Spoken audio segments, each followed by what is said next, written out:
Your limit is not how long your investors' money is for you. You are a self-generating person.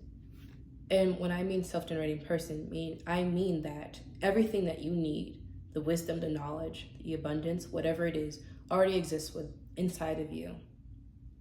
So if you've ever been told to be practical or it's too much or no one's going to buy it, when you know that this vision that you have or this shift that you want to make in your business,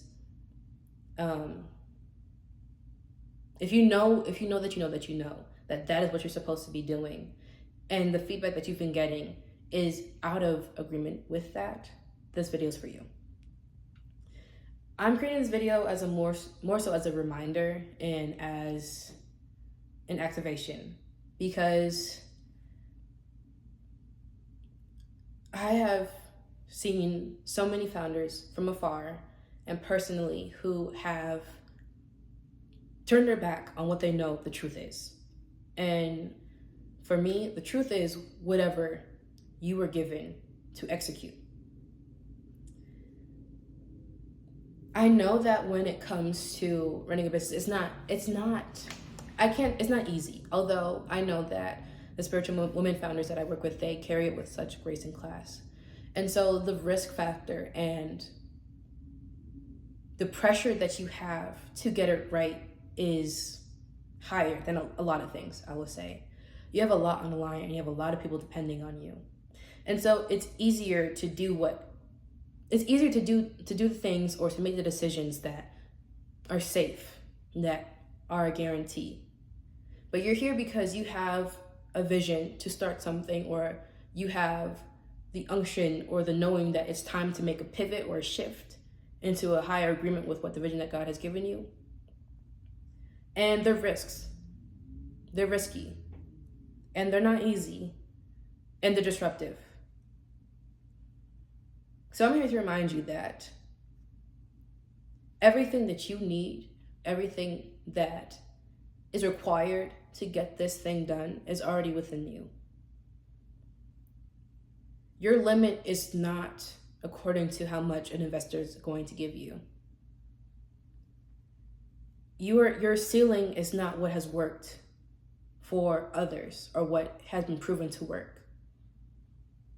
I personally work with industry disruptors, future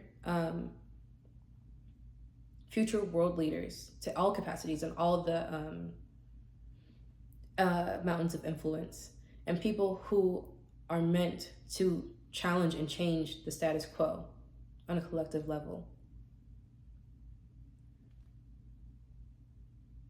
What you're doing oftentimes is ahead of its time. You're not going to always see it, but you see it, and that is enough. No one else has to also see it for it to be true. What is it that you want to build? How do you want to run this company? How do you want your life to interact with this thing that you're building? Do you want to create something that is kind of just out of the way and not realistic at all? Are you wanting to increase the pay for your employees so that they can have a better quality of life and in turn work with you at a higher capacity and level? Are you thinking of turning down an investment offer because it doesn't align with who you are and where you want to go? What is it that you want? What is your end goal? What even is the vision that God has given you? And I want you to hold that in your mind and don't ever let that go. That is literally the floor for you. This is why I am such a stickler for women, spiritual women founders becoming self-generative, because holding a vision of the caliber that you have requires for you to fully sit and exist in the seat of creator, to be self-generative. And what I mean by that is not allowing your external reality, not allowing things, tangible things, to dictate who you are. Because if you knew who you were and you fully embodied and sat in that seat of truth, then the vision that you were just remembering would be non-negotiable. Nothing can come from it. And I want to get you to this place where there is nothing on this earth that can deter you from this vision. Whether you're in the beginning stages of starting or you are in the midst of it, decades in, 5 years in, and you know you need to make a shift to greater alignment. One of the biggest threats to self-generation is proving energy and following the rules. Proving energy is looking for proof of a thing's existence. And in our case, it will be looking for proof of an existence within you. So an example of proving might be proving to the world that you're not just another statistic, or proving to your mom that this thing really will work. Or it could be proving to your investors that they didn't look out with you, and that you actually are what, you are the next big thing that you know that you are, and sacrificing on parts of your vision that are integral for the purpose that you have, but you had to kind of go away from it anyways because you want to maintain your funding. That's proving. And then of course, following the rules of industry standards is making other people's norm your normal, because you already know that is not true at all. So when you exist in those two states, you are not self-generative. And the best way for me to explain self-generation is thinking through the lens of wholeness. Being in a place where you can say, I am that I am. And the reason why being self-generative is important is because you're going to have to be able to hold your center in the midst of this transition. Realignment is a death and rebirth journey, especially if you've already created something, like a lot of my clients already have.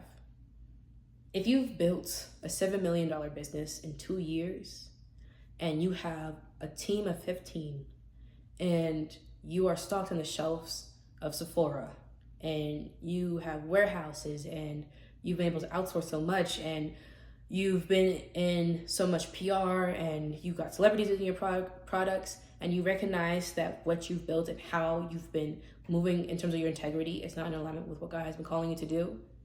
Do you know what you're giving up? Do you know what is required of you to take what you've built and say, I am going to build it according to the way I was called to? For a lot of women who have reached heights of success like that, you're going to lose out. Not lose out, but you're going to lose opportunities. People who may have been working with you, people who may have been cheering for you, may not like this transition.